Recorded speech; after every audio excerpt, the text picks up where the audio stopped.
Counter ಮಾಡಿದೀವಿ ರೀ. ಆದರೂ ಕೂಡ on humanitarian grounds we are going to give alternative accommodation to these people. 1 lakh ಮನೆಗಳು ಕಟ್ಟಿರೋದು ಬಡವರು ಕೊಡಕ್ಕೆ ಅಧಿಕೃತವಾಗಿ ಬಡಾವಣೆಗಳು ಬರಬಾರದು, ಬೇರೆ ರೀತಿ ನೋಡ್ಕೋಬೇಕು ಅಂತ ಅಧಿಕಾರಿಗಳಿಗೆ ಸ್ಟ್ರಿಕ್ಟ್ ಇನ್ಸ್ಟ್ರಕ್ಷನ್ಸ್ ಕೊಟ್ಟಿದ್ದೀವಿ. ಒಂದ್ ವೇಳೆ ಬಂದ್ರೆ ಅಂತ ಅಧಿಕಾರಿಗಳ ಮೇಲೆ ಶಿಸ್ತಿನ ಕ್ರಮ ತಗೋತೀವಿ. According to me we don't allow anybody to construct a house ಇಲ್ಲಿಗಲಿ. ಕೋಗಿಲು ಬಡಾವಣೆಯಲ್ಲಿ ತೆರವು ಮಾಡಲಾಗಿರೋ ಅಕ್ರಮ ಶೆಡ್ನಲ್ಲಿ ಯಾರ್ಯಾರಿದ್ರು ಅನ್ನೋದ್ರ ಬಗ್ಗೆ ಜಿಲ್ಲಾಧಿಕಾರಿ ಹಾಗೆ ಪಾಲಿಕೆ ಆಯುಕ್ತರಿಗೆ ಮಾಹಿತಿ ಕೇಳಿದೀವಿ. ಇನ್ನೆರಡು ದಿನಗಳಲ್ಲಿ ಅದನ್ನೆಲ್ಲ ಪರಿಶೀಲನೆ ಮಾಡಿ ಅರ್ಹ ವ್ಯಕ್ತಿಗಳಿಗೆ ಪರ್ಯಾಯ ವ್ಯವಸ್ಥೆ ಮಾಡಿಕೊಡೋದಕ್ಕೆ ರಾಜ್ಯ ಸರ್ಕಾರ ತೀರ್ಮಾನ ಮಾಡಿದೆ ಅಂತ ಸಿದ್ದರಾಮಯ್ಯನವರು ಹೇಳಿದ್ದಾರೆ. ಕೋಗಿಲು ಬಡಾವಣೆಯಲ್ಲಿ ಡಿಸೆಂಬರ್ 20ರಂದು ಅಕ್ರಮವಾಗಿ ನಿರ್ಮಿಸಿದ್ದ ಶೆಡ್ ತೆರವು ಪ್ರಕರಣಕ್ಕೆ ಸಂಬಂಧಪಟ್ಟ ಹಾಗೆ ಕಂಪ್ಲೀಟ್ ವಿವರ ಕೊಟ್ಟರು. ಬೈಯಪ್ಪನಹಳ್ಳಿಯಲ್ಲಿ 1187 ಮನೆಗಳಿವೆ, ಅಲ್ಲಿ ತಾತ್ಕಾಲಿಕವಾಗಿ ಪರ್ಯಾಯ ವ್ಯವಸ್ಥೆ ಮಾಡಿಕೊಡ್ತೀವಿ. ಒಂದು ಮನೆಗೆ 11,20,000 ರೂಪಾಯಿ ಅಲಾಟ್ ಮಾಡಬೇಕು ಅಂದ್ಕೊಂಡಿದೀವಿ ಅಂತ ಹೇಳಿದ್ದಾರೆ. ಹಾಗೆ ಒಟ್ಟು 167 ಶೆಡ್ಗಳನ್ನ ತೆರವು ಮಾಡಿದ್ರು. ಅವರೆಲ್ಲರಿಗೂ ನೋಟಿಸ್ ಕೊಡಲಾಗಿತ್ತು. ನೋಟಿಸ್ ಕೊಟ್ಟು ಸರ್ಕಾರಿ ಜಾಗ ಇದು, ತೆರವು ಮಾಡಿ ಅಂದಮೇಲೂ ಖಾಲಿ ಮಾಡಿರಲಿಲ್ಲ. ನಿನ್ನೆ ಜಮೀರ್ ಅಹಮದ್ ಅವರನ್ನು ಕಳಿಸಿದ್ದೆ. ಇವತ್ತು ಡಿಸಿಎಂ ಭೇಟಿ ಕೊಟ್ಟಿದ್ದಾರೆ. ಕಸ ವಿಲೇವಾರಿಗೆ 15 ಎಕರೆ ಜಮೀನನ್ನ ಡಿಸಿ ಅವರು ನಗರ ಪಾಲಿಕೆಗೆ ಹಸ್ತಾಂತರ ಮಾಡಿದ್ದಾರೆ. 2020-21ರಿಂದ ಈ ರೀತಿ ಅಕ್ರಮವಾಗಿ ಶೆಡ್ ಕಟ್ಕೊಂಡು ವಾಸ ಮಾಡ್ತಿದ್ದಾರೆ. ತಹಶೀಲ್ದಾರ್ ಹಾಗೂ ಶಿರಸ್ತೆದಾರರಿಗೆ ಗೊತ್ತಿಲ್ಲದೆ ಇರೋದಕ್ಕೆ ಸಾಧ್ಯ ಇಲ್ಲ. ಹಾಗಾಗಿ ಇದನ್ನ ಗುರುತಿಸದ ಆ ಭಾಗದ ಪಾಲಿಕೆ ಹಾಗೆ ಕಂದಾಯ ಅಧಿಕಾರಿಗಳ ವಿರುದ್ಧವೂ ಕ್ರಮಕ್ಕೆ ನಿರ್ಧಾರ ಮಾಡಲಾಗಿದೆ. ಮುಂದೆ ಈ ರೀತಿ ಅಕ್ರಮ ಮನೆ ಕಟ್ಟೋದಕ್ಕೆ ಅವಕಾಶ ಮಾಡಿಕೊಡದಂತೆಯೂ ಕ್ರಮಕ್ಕೆ ಮುಂದಾಗಿದ್ದೀವಿ ಅಂತ ಹೇಳಿದ್ದಾರೆ. Chief minister of Kerala has made it an issue because the election is coming,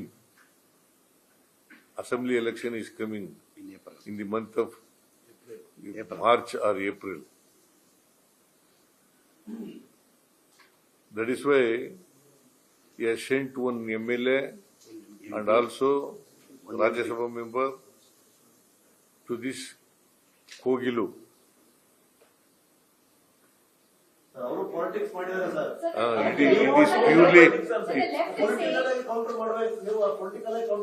counter ಮಾಡಿದೀವಿ ರೀ. ಆದರೂ ಕೂಡ on humanitarian grounds we are going to give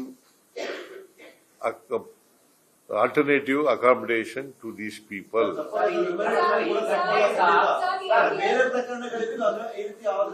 ಅದು ನೋಡೋಣ, ಅದು ಆ ಕೇಸ್ ಬಂದಾಗ ಅದು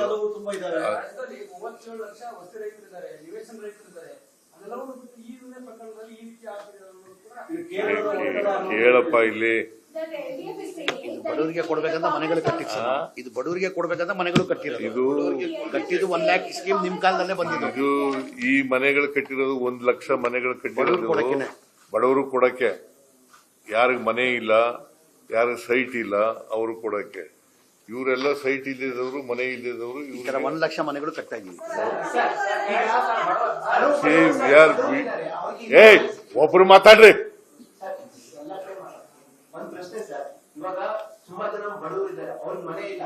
ಇವಾಗ ಇಲ್ಲಿ 10 ಜನ ಇದ್ದಾರೆ ಅಂದ್ರೆ ಅವ್ರಿಗೆ ಮನೆ ಇರಲ್ಲ. ಇವಾಗ 10 ಜನನು ಬೇರೆ ಈಗ ನೋಡ್ರಿ, ಕೇಳಪ್ಪ. ಇಲ್ಲಿ ಈ ಮನೆಗಳು ಕಟ್ತಾ ಇರೋದು ಯಾರಿಗೆ? To whom you are building these houses? To whom?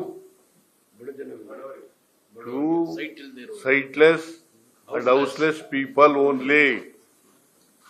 We are accommodating these people because these people are also houseless and sightless people. ಪ್ರಶ್ನೆ ಅಲ್ಲ ಸರ್, ನಾಳೆ ಯಾರಾದ್ರೂ ಅತಿಕ್ರಮ ಪ್ರವೇಶ ಮಾಡಿದ್ರೆ ಅವ್ರಿಗೂ ಮನೆ ಕಟ್ಕೊಡ್ತೀರಾ ಸರ್? ಇದು ಒಂದು ಉದಾಹರಣೆ. ಅದಕ್ಕೆ ಹೇಳಿದ್ದು, ನಾನು ಮೊದಲೇ ನಿಮ್ಗೆ ಹೇಳಿದ್ದು, ಅಧಿಕೃತವಾಗಿ ಬಡಾವಣೆಗಳು ಬರಬಾರದು, ಬೇರೆ ರೀತಿ ನೋಡ್ಕೋಬೇಕು ಅಂತ ಅಧಿಕಾರಿಗಳಿಗೆ ಸ್ಟ್ರಿಕ್ಟ್ ಇನ್ಸ್ಟ್ರಕ್ಷನ್ಸ್ ಕೊಟ್ಟಿದ್ದೀವಿ. ಒಂದ್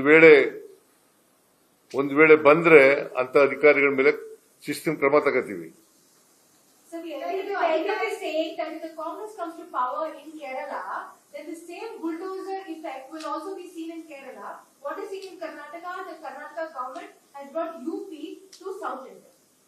No, it is not correct. See, it is a government land on which these people are living there. By making temporary sheds, and they have been demolished by the corporation.